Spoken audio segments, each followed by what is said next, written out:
Welcome to my channel. This is my Morris 1000 four-door saloon.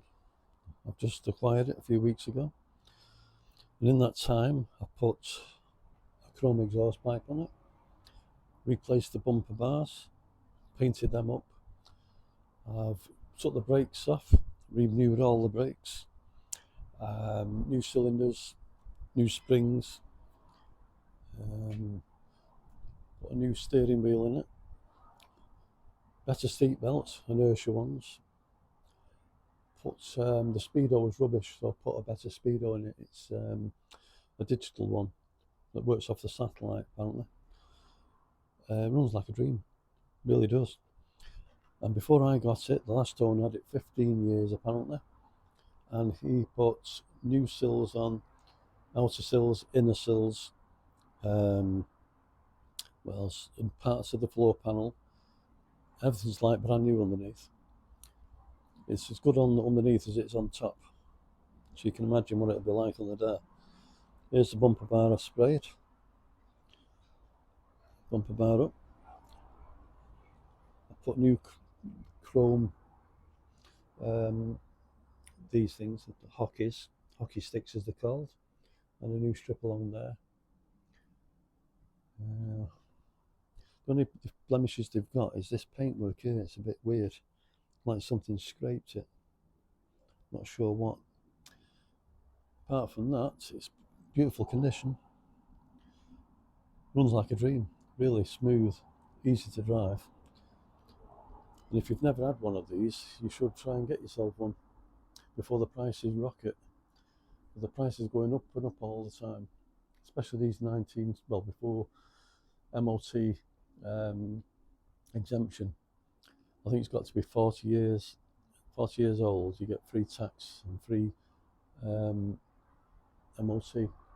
Although having said that, if you do get one, any car that's 40 years old plus, you must maintain it to a very good standard, even if you don't have it MOT'd at the station.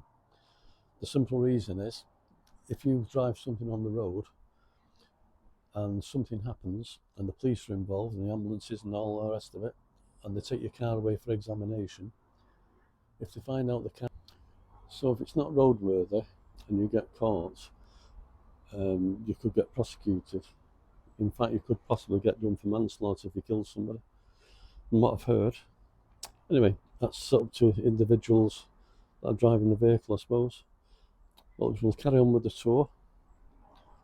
So, going round to the side, the front drivers.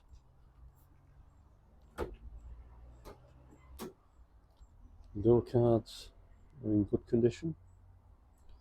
The sills, where they've been done, behind there. New carpets, although they could do a good clean. There's a new seat my friend's done for me, well I've done as well, helped him. The new seat belts, put new anchors on the floor to make it reinforced. In here there's oil gauge, temperature gauge. It's only done 20,000 miles since a full rebuild of the engine. I'll show you that in a moment. There's the electronic speedo I was talking about. You can't see it at the moment because it's not lit up, but when the ignition's on, it's green. And then the new steering wheel, which I absolutely love. These cars are fantastic to drive. Very, very easy. Very light on the steering as well, which makes the pleasure. Let's start the bonnet. If you look at the engine bay, starting at the top, where the regulator is, the battery, everything's conveniently positioned so you can get to it easily enough. In fact, you could probably stand in there, it's that much room. There.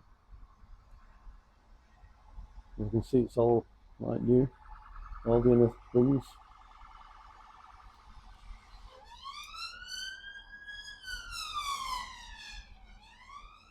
Ambulance going past, sorry about that. Always happens when you're filming, but never mind, hope somebody's okay and they're not injured. Anyway, I was told that this engine was Well, I thought it was supposed to be a darker green because my dad had a Morris Oxford and I thought it's the same colour as the Morris Oxford. But apparently this is the right colour for this year. You learn something new every day. This dynamo, I'm thinking about changing to an alternator to be more reliable. The same goes for the fuel pump here. You can get electronic ones now. This one clicks. It's supposed to click apparently. It's got points in it. You can hear it inside the car when it click, click, click, click, click. It's a funny noise, but once you get used to it, so it's okay. But I'm thinking about changing it. I don't know yet. And the other thing I had to do, I was saying before, I put this new chrome on. But to get to it, there's bolts sticking that way every so often. And to get to them, you've got to take the radiator out. So that was a fun game. Took all the radiator out just to get to them little nuts. But yeah, I managed it eventually. That's sorted. So, well, I hope you liked the video. That's a quick tour of my car. I'm hoping to do some runs out in it and probably driving along different places of interest, along with other cars, hopefully. And doing some videos on the car shows I go to. One's coming up shortly, and it's the Chorley Flower Show at Astley Park. So I'll be going to that this Saturday. So hopefully do a video, and maybe you might be able to watch it. So I hope you like that, and thank you very much for tuning in. It's a pleasure to do videos for you. Hope you like them. And if you like it, please subscribe. And also, if you could possibly, it'd be a big favour to me, press the like button, the thumbs up. That'll get me up the ratings a little bit. Well, thanks very much for now. Bye bye.